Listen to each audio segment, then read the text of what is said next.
Everyone once again. चल रहे थे हम लोग क्लास 9th में आईसीएसई का बायोलॉजी का क्वेश्चन पेपर सॉल्व कर रहे थे। ठीक है, आइए चलते हैं। एक रिक्वेस्ट है, वीडियो में मैं आपकी हेल्प कर रही हूँ और आप प्लीज लाइक सब्सक्राइब और शेयर जरूर करें। दूसरे तरीके का क्वेश्चन देखने जा रहे हैं ना। कैसा क्वेश्चन कह रहा है, राइट डिफरेंस, सेंटेंस पूरा लिखा जाएगा एग्जाम के पेपर में। मैंने हटा दिया स्पेस के लिए। क्वेश्चन होगा write difference in between the following pair as intended in the bracket. Meaning हुआ कि निम्न में से नीचे लिखे हुए जो भी वर्ड्स दिए हैं उन दोनों में डिफरेंस लिखिए, लेकिन डिफरेंस लिखते समय ये बात ध्यान रखें कि जो लिखा है उसके बेसिस पे आपको डिफरेंस लिखना है। आइए चलिए चलते हैं। क्या कह रहा है आपसे, पहले कह रहा है एल्गी और फंजाई। चैप्टर में पहुंचा देते हैं आपको, है ना। दिस चैप्टर, ये जो चैप्टर जहां से इसको लिया गया है, ये हमने लिया है क्वेश्चन पेपर में। क्वेश्चन ये जो है वो classification of plant kingdom end of course this is fungi. ये क्लासिफिकेशन वाले चैप्टर से पूछा गया है और कह रहे हैं कि उसके खाना खाने या खाना बनाने के प्रोसेस के बेसिस पे डिफरेंस लिखिए। तो आपको पता है एल्गी जो है वो ऑटोट्रॉफिक होता है।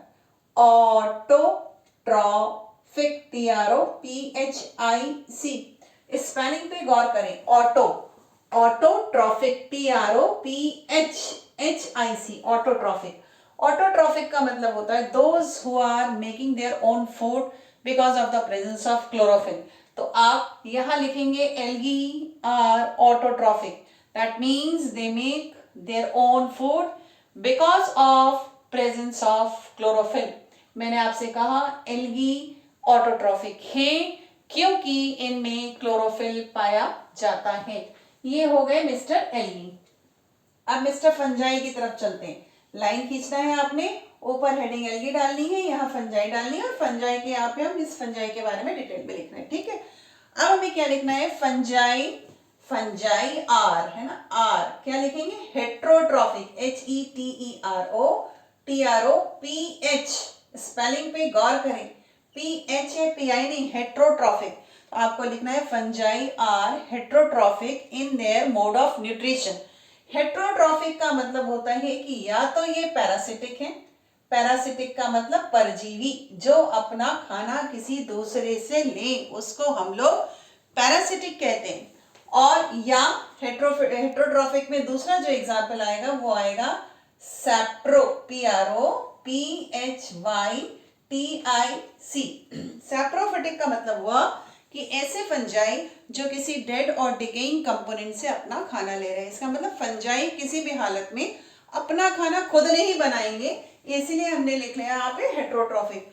आपको मार्क्स 1 नंबर का अगर ये क्वेश्चन है तो आपको इन दो टर्म्स पे ही फुल फ्लेजेड 1 नंबर मिल रहा है, यानी एल्गी आर ऑटोट्रॉफिक एंड इधर fungi are heterotrophic.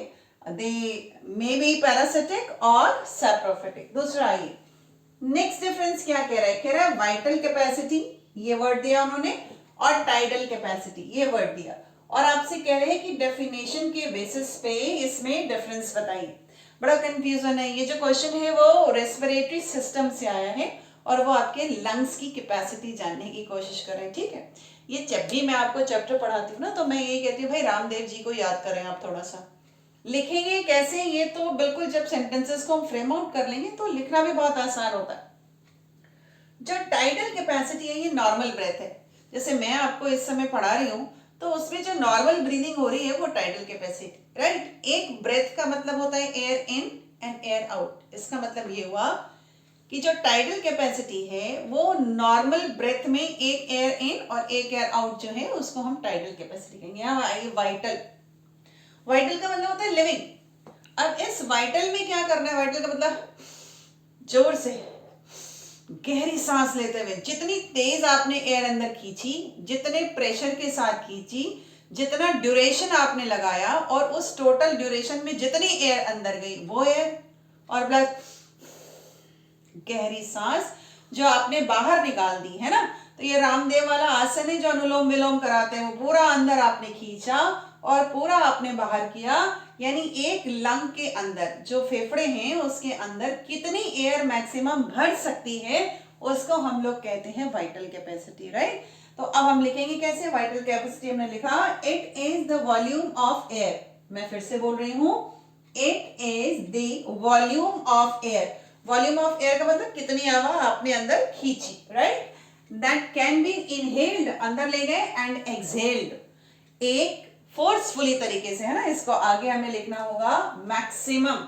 It is the volume of air that can be inhaled और exhaled up to maximum amount, कितना हो सकता है वो, maximum amount, right, maximum volume कर ले आप, मैक्सिमम वॉल्यूम, VOLUME, और कैसे, फोर्सफुली, राइट, कैसे, फोर्सफुली, यानी मेहनत के साथ जितनी हवा अंदर गई और मेहनत के साथ जितनी हवा बाहर आई उसको आप वाइटल कैपेसिटी कह रहे हैं।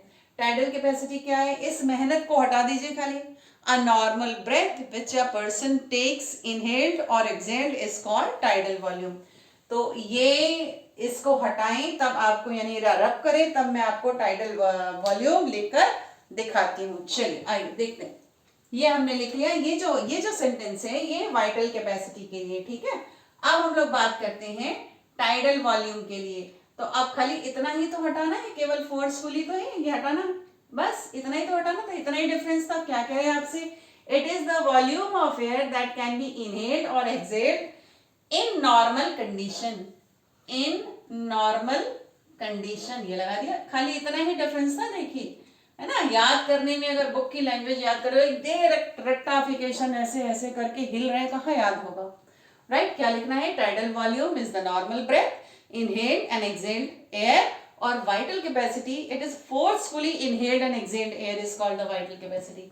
अच्छा, कभी कभी ये डिफरेंस ना आपको उस बेसिस पे आता है, मतलब वॉल्यूम लिखिए, यहां याद करना पड़ेगा, फिर भी जब आप लिखते हो ना फ्लिप कर देते हो, जैसे वाइटल वाला इधर चला गया, टाइडल वाला इधर चला गया, कोई एक याद रखें, टाइडल याद करिए क्योंकि वो नॉर्मल है, ठीक है ना। तो डेफिनेट सी बात है कि अगर हम वहां फोर्स नहीं लगा रहे हैं तो वहां की एयर का वॉल्यूम कम होगा। मैं आपसे कहना चाह रही हूँ कि अगर हम कहीं फोर्स नहीं लगा रहे, टाइडल वाले में हम लोग फोर्स नहीं लगा रहे, नॉर्मल ब्रेथ है, हवा अंदर गई और हवा अंदर बाहर आ गई, तो जब ये हवा अंदर गई और बाहर आ गई में कोई फोर्स नहीं लगा है तो इसका वॉल्यूम कम होगा, और इसका टाइडल का वॉल्यूम है 500 ml। यूनिट लिखना भी जरूरी है, आपने लिखा 500 ml। चलिए अब वाइटल पे आते हैं। इसमें जब वाइटल वाले का एयर की डेफिनेशन के बजाय अगर वॉल्यूम आ जाए तो इसका वॉल्यूम होता है 4500 ml। अब फोर्सफुली आपने कितना लिया, 4000 ml लिया, 500 तो आपकी नॉर्मल कंडीशन में ही जा रही थी, तो वो 500 वही है, और 4000 आपने फोर्सफुली इनहेल्ड किया और फोर्सफुली एक्सहेल्ड किया। तो अभी हमने पढ़ा कि वाइटल कैपेसिटी और टाइडल कैपेसिटी में क्या डिफरेंस है, forcefully air in, forcefully air out, normal air in, normal air out. चल थर्ड पे आते हैं, क्या कह रहा है, डिफरेंस लिखना है ना यहाँ पे थर्ड पे। WHO पूरा नाम है वर्ल्ड हेल्थ ऑर्गेनाइजेशन, फिर कह रहा है क्या, रेड क्रॉस, वन फंक्शन, दोनों में डिफरेंस बताना है। अच्छा, अब इसमें भी थोड़ा एक जो बड़ा बड़ा सा मेजॉरिटी वाला जो डिफरेंस होता है जाने, ये एक ऑर्गेनाइजेशन का हिस्सा है और ये इसका हिस्सा है। WHO पूरे वर्ल्ड वाइड है ना, ये पूरे उसके लेवल पे, वर्ल्ड लेवल पे एक ऑर्गेनाइजेशन है, और ये जो है एक इसका एक पार्ट है ना, छोटा भाई कह लीजिए। तो रेड क्रॉस में लिमिटेशंस लगी हुई हैं, ये हर जगह फंड नहीं उड़ा सकता, ये हर जगह फंड नहीं खर्च कर सकता, इसके पास बहुत सारे काम हैं। कोई प्रॉब्लम आ जाए, जैसे कोई डिजीज है, कोविड आया, तो कोविड की जितनी आपकी थी प्रिकॉशन बेसिस पे जो वो स्टेटमेंट्स दे रहे थे, या क्या करना चाहिए क्या नहीं करना चाहिए, या बहुत बड़े लेवल पे जो फंड खर्च कर रहे थे, वो सब काम WHO का था।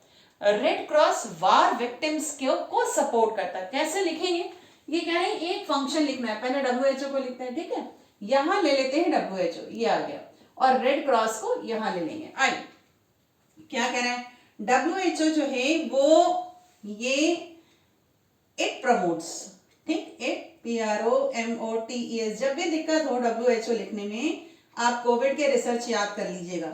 इट प्रमोट्स प्रोजेक्ट्स, ये हो गया प्रोजेक्ट्स, एंड रिसर्च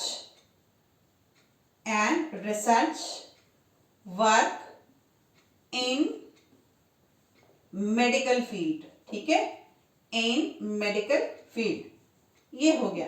ये कह रहे हैं कि भाई साइंस जो कि मेडिकल के फील्ड में काम कर रही है उसमें प्रोजेक्ट वर्क में या रिसर्च में हमें फंड देना है और लोगों को प्रमोट करना है कि भाई मेडिकल फील्ड में आप रिसर्च करिए। रेड क्रॉस क्या है? गिव्स, ठीक है, एम्बुलेंस, बहुत आसान सा आपको बता देते हैं, gives ambulance to war victims, VICTIMS। बहुत सारे कंट्रीज में अगर जहां पे कहीं वॉर हो भी रहा है इस समय भी काम वही है, फिक्स किया गया ये काम देना है। एम्बुलेंस नहीं है तो ब्लड, वो नहीं, मेडिकल फैसिलिटी नहीं है का मतलब ये नहीं कि उनके पास एम्बुलेंस नहीं है। मैं आपको बात ये समझाने की कोशिश की जा रही है कि ये स्पेसिफाइड है, रेड क्रॉस का फंक्शन स्पेसिफाइड है। वो कह रहे भाई हम आपातकालीन स्थिति में ही काम करेंगे, कहीं भूकंप आ जाए, कहीं बाढ़ आ जाए, किसी को मेडिकल उस वाले फील्ड में मेडिकल की जरूरत हो, मेडिकल एड की जरूरत हो, हेल्प की जरूरत हो, नर्सेस की जरूरत हो, या किसी वार विक्टिम्स उस जगह पे जहां वार चल रही हो वहां एम्बुलेंस की जरूरत हो, या वहां ब्लड की जरूरत हो, नर्सिंग की जरूरत हो, ऐसी जगह पे रेड क्रॉस काम करता है। तो ये दो एक ऐसा चैप्टर जिसमें से ये क्वेश्चन किसी भी तरीके से आता है, जैसे WHO के 2 फंक्शन बताइए, रेड क्रॉस के 2 फंक्शन बताइए, ये डिफरेंस लिखिए। 3-4 पेज का चैप्टर, बहुत इजी चैप्टर है जिसे आपको पढ़ के बहुत अच्छे मार्क्स मिलने वाले हैं। अच्छा अब आइए नेक्स्ट क्या कह रहे हैं, जाइलम एंड फ्लोएम, है ना। तो जाइलम एंड फ्लोएम टिश्यू है, प्लांट टिश्यू है। किस बेसिस पे डिफरेंस बताना है, फंक्शन। ये आपको आता है तो मैं एक्सप्लेन नहीं करे, टाइम बचा लेते हैं यहाँ पे। जाइलम का फंक्शन है कंडक्शन ऑफ वाटर, ये हमने कर लिया, कंडक्शन ऑफ वाटर। और जब भी आप डिफरेंस लिखें तो लाइन खींच के लिखें। और फ्लोएम का फंक्शन है कंडक्शन ऑफ फूड, ये हो गया कंडक्शन ऑफ फूड। तो अब इसके बाद जब नेक्स्ट क्वेश्चन लिखते हैं तो उस नेक्स्ट क्वेश्चन में अभी आपको बताती हूं कि अगला क्वेश्चन किस तरीके का होगा। चलो भाई अभी देखो बच्चों, है ना, अब हमारे पास है ना थोड़ा डिफरेंट तरीके का एक क्वेश्चन है, डायग्राम बेस्ड। सबसे पहले पहचानने की कोशिश करते हैं। ये आपको रेस्पिरेशन इन प्लांट्स से लिया गया है। 2 बीकर बने हैं, बीकर में सबसे पहला टास्क होता है डायग्राम बेस्ड क्वेश्चन का। डायग्राम को ध्यान से देखें। 2 बीकर बने, beaker number 1, beaker number 2, 2 test tube लगे हुए हैं। और बीकर नंबर 1, बीकर नंबर 2 भी कंडीशन है, यानी पूरा सेटअप एक ही है, एक सेटअप है। क्यों? क्योंकि नीचे लिखा है आफ्टर 2 to 3 डेज, मतलब एक सेटअप था। एक सेटअप को हम आप आज देखिए और 2 से 3 दिन के बाद जब आप उसी सेटअप को देखेंगे तो वो कुछ ऐसा दिखाई पड़ेगा, ऐसा। तो ये बीकर हो गए, ये टेस्ट ट्यूब हो गए, और जो इसके अंदर एलिमेंट फिल्ड है उसको हमने लिखा मरकरी, है ना, पहचानिए Hg, ठीक। क्यों? क्योंकि पानी नहीं फिल्ड कर सकते, रुकेगा नहीं ऐसे यहाँ पे, और उसके अलावा और कोई कंपोनेंट लिया नहीं जा सकता। ऊपर जो सीड रखे हैं वो यहाँ जब भरा लिया गया है तो मरकरी पूरा एकदम फिल्ड है, ब्लॉक्ड है, कहीं कुछ एयर नहीं अंदर। इस पूरी टेस्ट ट्यूब के अंदर, टेस्ट ट्यूब लिख लेते हैं, चलिए ये लिखा हमने टेस्ट ट्यूब। इस पूरी टेस्ट ट्यूब के अंदर यहाँ जो सीड है उसको इतनी सी भी ऑक्सीजन नहीं मिल रही, ऑक्सीजन नहीं मिल रही, कोई ऑक्सीजन अंदर नहीं है। सीड लिविंग है, जिंदा है।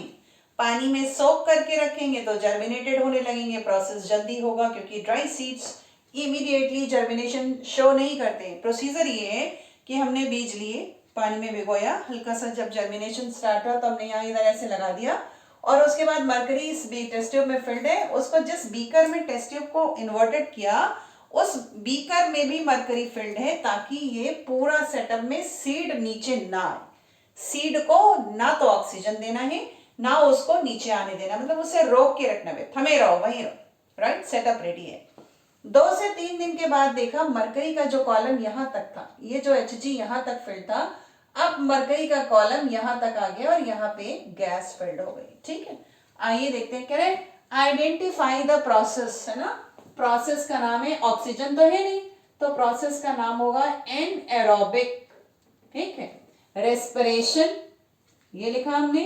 अब आप चाहे तो यहाँ प्लांट लिख दें, ना चाहे तो आप सीड भी लिख सकते हैं, जर्मिनेटेड सीड भी लिख सकते हैं, प्लांट भी लिख सकते हैं, दोनों सही है। पर क्योंकि आपको एक्सपेरिमेंट देखने में सीड दिखाई दे रहा तो सिंपली लिखिए एनारोबिक रेस्पिरेशन इन सीड। फिर क्या कह रहे हैं, state whether it is catabolic और एनाबॉलिक।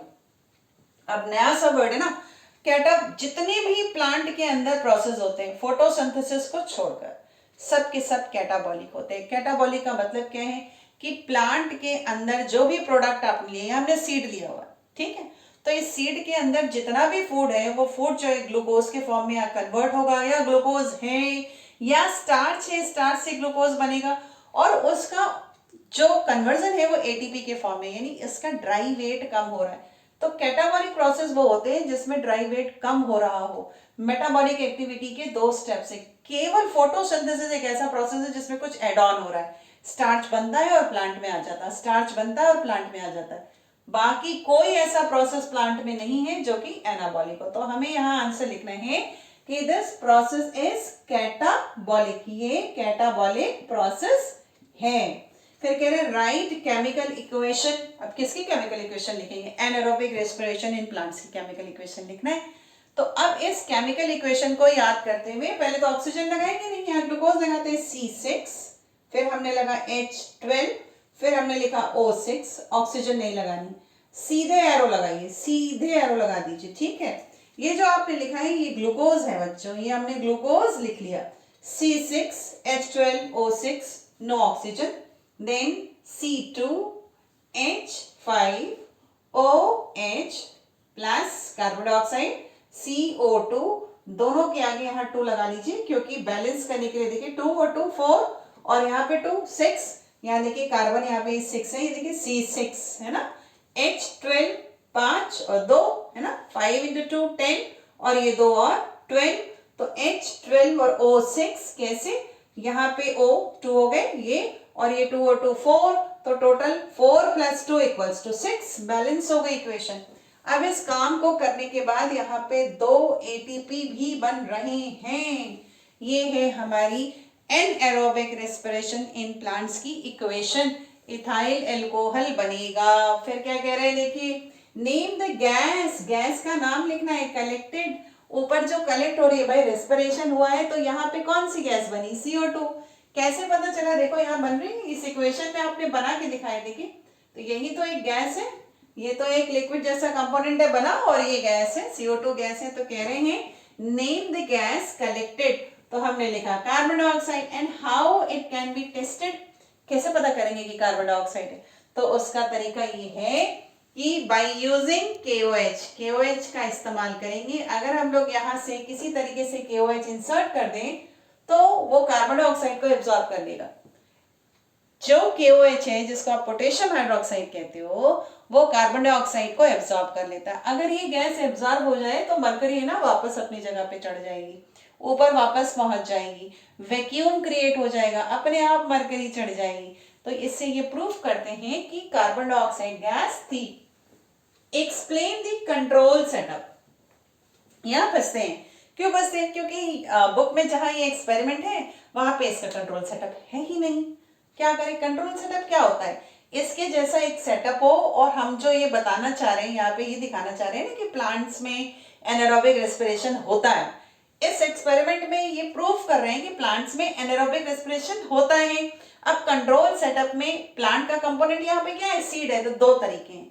एक तरीका ये है कि बीकर बनाया जाए, लिखना पड़ेगा आपको टेक्स्ट में, है ना, हमें लिखना है कि will take a beaker, 1 complete test tube filled with the mercury without seed, seed लिया ही नहीं, बना दिया क्योंकि सीड ही तो शो कर रहा है कि भाई एनारोबिक रेस्पिरेशन है। दूसरा तरीका ये कि हमने मरकरी फिल्ड बीकर लिया, ये बीकर ले लिया हमने, मरकरी से फिल्ड है, उसमें हमने टेस्ट ट्यूब लगाया, सीड भी लिया और इसको मरकरी से फिल भी किया, लेकिन ये जो सीड है ना वो बॉइल्ड है, तो बॉइल्ड सीड। अब बॉइल्ड सीड होगा तो डेफिनेट सी बात है मर चुका है, उसको तो उबाल दिया आपने, सारे एंजाइम मार दिए उसके।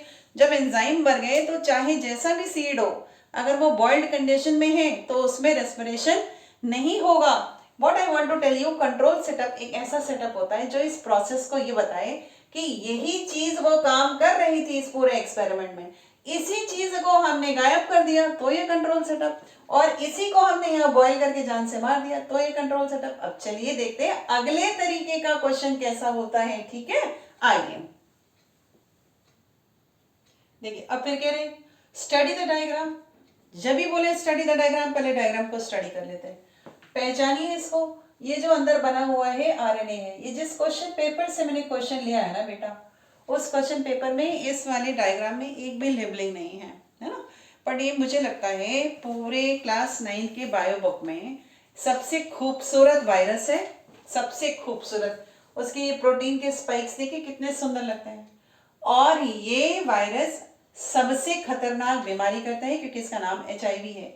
यानी जो सबसे खूबसूरत वायरस का डायग्राम है ना, वो सबसे खतरनाक बीमारी कर रहा है और उसका नाम है एड्स। चलिए हमने स्टडी द डायग्राम कर लिया। पहचानने का तरीका है कि इसके अंदर 2 स्ट्रैंड आरएनए के दिखाई पड़ते हैं। ये आइडेंटिफाई करने का तरीका है। अच्छा, दूसरा तरीका क्या, आपकी पूरी बुक में इस HIV के वायरस के साथ साथ पूरे डिटेल दिए हुए हैं कि ये एक रिट्रोवायरस है ना, आरएनए है इसके पास, डीएनए नहीं।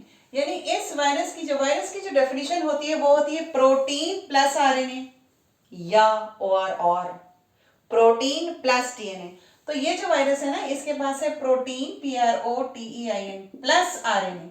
तो आरएनए को तो मैंने दिखा दिया आपको, ये देखिए ये आरएनए अंदर बना हुआ है और उसके ऊपर ये प्रोटीन की कवरिंग है, ये और ये स्पाइक है प्रोटीन के, राइट। तो ये जो वायरस है वो है प्रोटीन प्लस आरएनए। चलो एक काम खत्म। दूसरा कह रहे हैं full form of causative agent. पहली बात तो जानिए कि ये वायरस है ना, लेकिन वो तो फुल फॉर्म पूछ रहा है। तो फुल फॉर्म इसका मतलब होता है, ये पूछ रहे हैं HIV का पूरा नाम क्या है, पूरा नाम बताइए फुल फॉर्म में। तो यहां हम लिखेंगे ह्यूमन, इसको लिखेंगे HUMEN ह्यूमन, इम्यून IMMUNE। क्या मैं सही हूं? HIV का पूरा नाम human, HUMAN human, immune deficiency DEFICIENCY deficiency, human immuno deficiency, और syndrome SYNDROOME human immune deficiency syndrome. ये हो गया आपका फुल फॉर्म, ठीक है। अब ये कह रहे हैं फुल फॉर्म ऑफ डिजीज का फुल फॉर्म। यहां हो गया human immuno deficiency syndrome, virus का पूरा नाम, ये वायरस का अता पता। अब डिजीज है AIDS, पर इसका पूरा नाम लिखना है तो क्या लिखेंगे? एक्वायर्ड,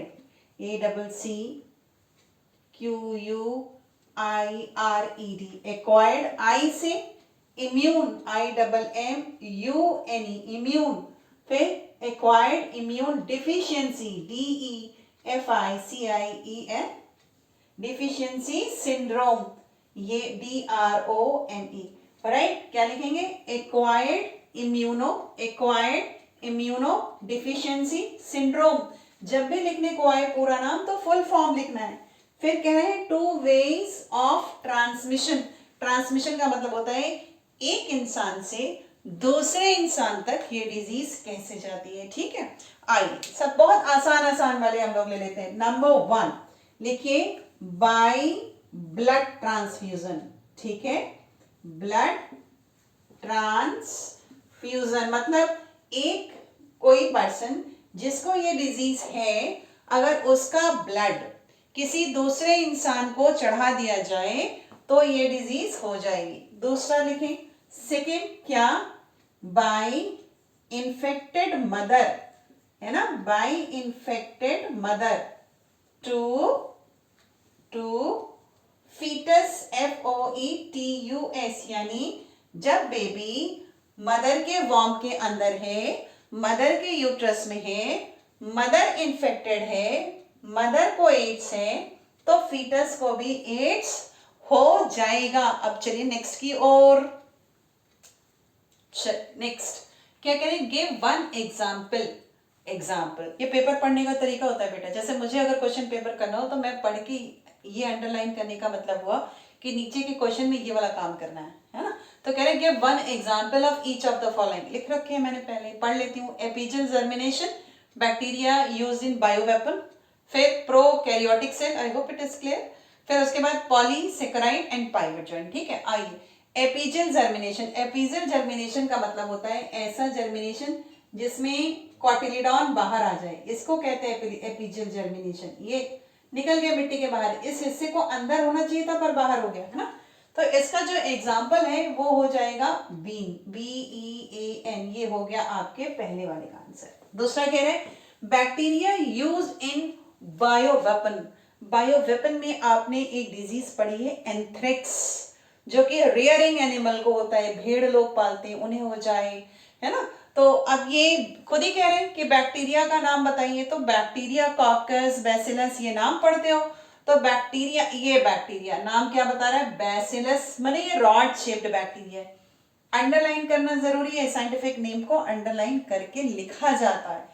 होमो सैपियंस हमारा नाम है, लिखेंगे तो होमो अंडरलाइन, सैपियंस अंडरलाइन। यहाँ पे बैक्टीरिया का नाम लिखना है, हमने लिखा बैसिलस अंडरलाइन B कैपिटल, और anthracis this it is known as species, दोनों को लिखा और अलग अलग अंडरलाइन किया। ये वो बैक्टीरिया है जो बायो वेपन बनाने में इस्तेमाल होता है, और जो डिजीज, जैसे जहां पे इस बॉम्ब को फेंकेंगे ना, तो उसमें क्या है, इसमें कोई ब्लास्ट तो होना नहीं है, इस वाले बायो वेपन है ये, मतलब यहाँ पे जिस बॉम्ब के अंदर कुछ बैक्टीरिया होंगे, जब वो स्प्रेड होंगे तो जो डिजीज कॉज करेंगे उसको कहेंगे एंथ्रेक्स। फिर आइए, फिर कह रहे हैं प्रोकैरियोटिक सेल कैसा होता है, शक्ल देख लेते हैं प्रोकैरियोटिक सेल की, है ना। एक ऐसा सेल जिसमें न्यूक्लियस ना हो करके केवल डीएनए हो, ऐसा हो। तो इसका जो एग्जाम्पल है वो एक एग्जाम्पल हो सकता है बैक्टीरिया, ये एग्जाम्पल है। यहाँ पे डीएनए है बेटा, ये डीएनए है, यहाँ न्यूक्लियस नहीं है, और ये सेल वॉल है, लगी हुई है सेल वॉल।